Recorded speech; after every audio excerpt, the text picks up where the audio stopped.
Hey guys, welcome back to Black Room. So we're back from Spencer Opal in Idaho. I picked a bunch of opals, beautiful stuff, beautiful stuff. Can't wait to get working on it. As a matter of fact, I have. I've been working on my first piece. It was a chunk of white. I don't know if I have it laying around here, but it's a chunk of white, and it's in the thing with the Spencer Opal, it's layered opal, so the color bar is really thin, so you have to do some different work on it than you do with a traditional cab. So I'll show you what I mean when I'm starting to do this. But yeah, it's back in Wisconsin, and of course it's like 47 degrees outside. Really 47. September, it's 47. At least the sun's starting to poke out a little bit today. So we're working on this piece of opal, and I'll take you through the steps. I'm not going to be able to complete it because I do not have optical grade quartz, and to get a nice cap over the top, you want like an optical grade quartz cap over it. So I will show you how this is done. Okay guys, so I'm working on this big chunk of white opal, Spencer Opal, and what I did on it is I went and I marked, and there's actually a couple color bars on here. There's this one right here on top, but you can tell it's not very big. You can't even see it from the edge, but this big thick one that goes around, I marked it with a Sharpie, good old Sharpie fine point. And then I took it on the trim saw, and I'm using my small trim saw with a super fine blade on it. You can see that blade is like a razor blade. Because if you listen to the guys out in Spencer, they tell you vibrations will be the killer for you. So I cut that with the real fine blade. I didn't get probably as close as I should have to the color bar, but needless to say, I cut off a big piece of white, and this was the only color bar in this seam. So now I'm going to take this over to the cabber, and I'm not going to cab it per se. Is what I'm going to do is I'm just going to, because with the wheels I can do this a little bit better than the flat lap. So I'm going to go on the wheels and just grind down some of this excess white on here and get myself closer to the color bar so that when I go on the flat lap I won't have much work to do. So I'll grind some of this down and see what it looks like. Okay, now you can see how I'm gonna go over some water, because I have a habit of dropping stuff, at least when I'm filming. So I got pretty close to the color bar, and that was on the wheels. So, and then now this is wet, you can kind of see that. Boy, that does have a beautiful little color bar there, but like I say, it's so small. But so anyhow, so we're getting close to the big color bar. Now I didn't want to go any further than this for right now. But now that I've got this nice flat surface, we can decide maybe kind of like what shape I can get a stone out of here. You know, do I want to keep it a, to save all the opal, keep it this big, rough shape, and then just fine tune it. But when you look at it this way, kind of looks like the state of Illinois, and just makes me want to hurl. So yeah, we won't keep it at this shape. We will try to define the shape to something more appealing to people from Wisconsin. So I'll think about what I'm going to do for a shape, and then we'll continue on. So okay, so now we have our stone flattened and glued on a backing. And with this white opal, did I have to glue this on a backing? Maybe not. Maybe this white seems to be pretty strong that it would have been able to hold up for itself. but then why take the risk? I mean, it's no big deal to glue this on the back, and I used a piece of jade, a little scrap piece of jade. Jade's pretty tough. It's not going to, no matter how thin I get it, it's not going to break apart. It's not going to do nothing. It's very strong. So I glued this on a piece of jade, and again, you can see my color line, which is where I have the black Sharpie line. So now what we're going to do is we're going to take this on the saw, and I'm using the small saw because I got it, like I say, the super fine blade. It's not going to give us any vibrations. So now, whoop, we lost focus here. So now we're going to saw this top part off. Try not to break it because that's a nice piece of opal on there too. So we're gonna trim up some of this jade just to make it easier to hold on to.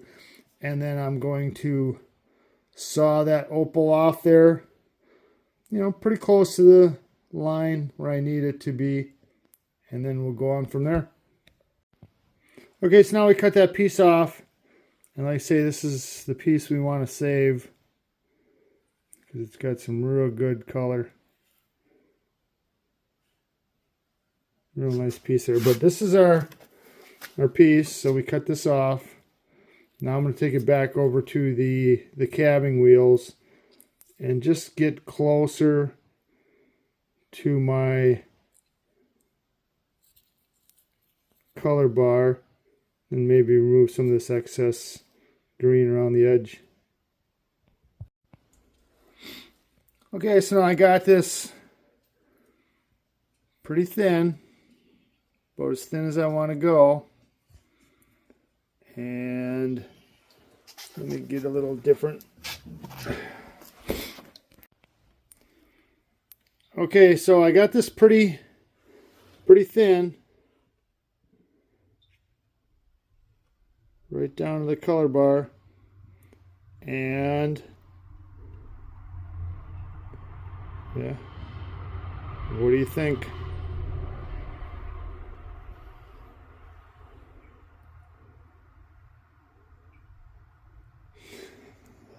Is that not a beauty or what? Holy freaking man. Wow. What a showstopper. And that's, you know, big as my thumb. And then, of course, this isn't polished yet. This is just ground down. But, yeah, I'm happy with it so far. Wow. Now, as long as I don't break it, drop it like I drop so much stuff, we will continue on.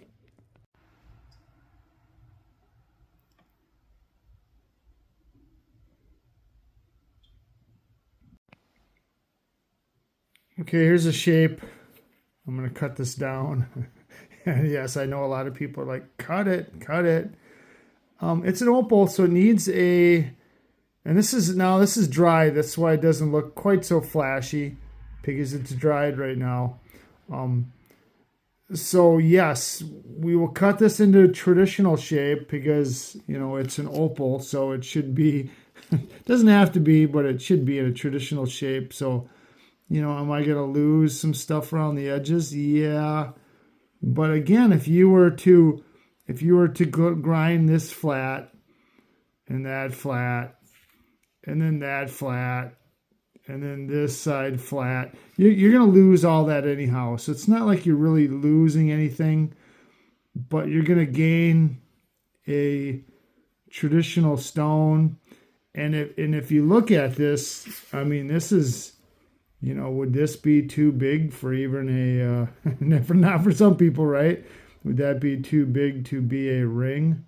Yeah, because then you put the metal on the outside. So yeah, this is probably going to be a pendant.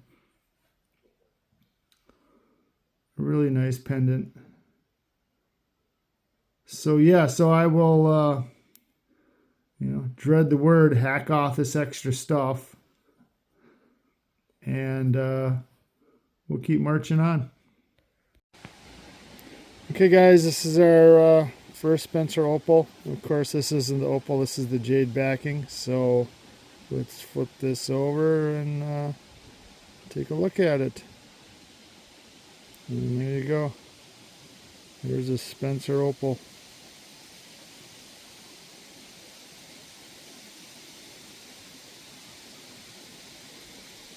Now it's got green and blue, but you turn it on this other angle and then the red really ignites. And of course this isn't high polished yet. I just polished. This is just up on the wheels. So yeah, it'll get shinier than that, but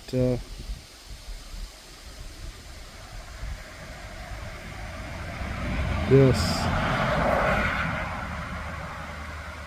nice looking, and it's big too. This is pretty big. Wouldn't I say you could get it to fit on your finger, but it'd be a pretty big finger ring. And that's the how thin the color bars are, just paper thin.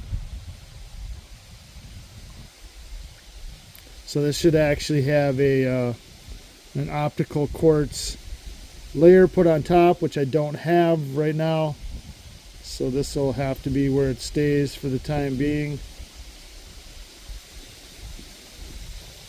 But yeah, nice. That's how big it is compared to my finger.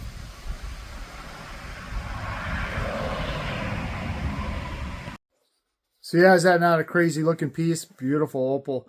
Glad I was able to get out there, pick this stuff, come home and work on it. So yeah, wow, I was really amazed. You know, and it was the first piece of Spencer Opal I've done. I've done a lot of other traditional opals, or not traditional, but other opals.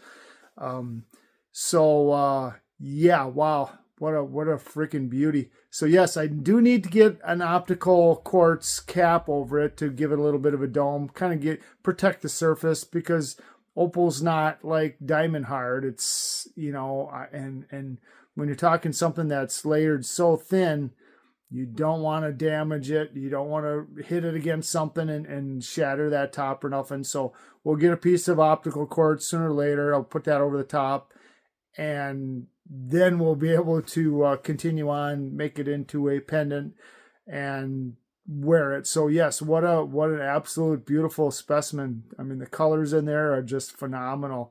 So yeah, so thanks for watching. Remember, hit that like and subscribe button if you're happy with what you're seeing, and I will see you soon in a rock room near you. Bye everybody.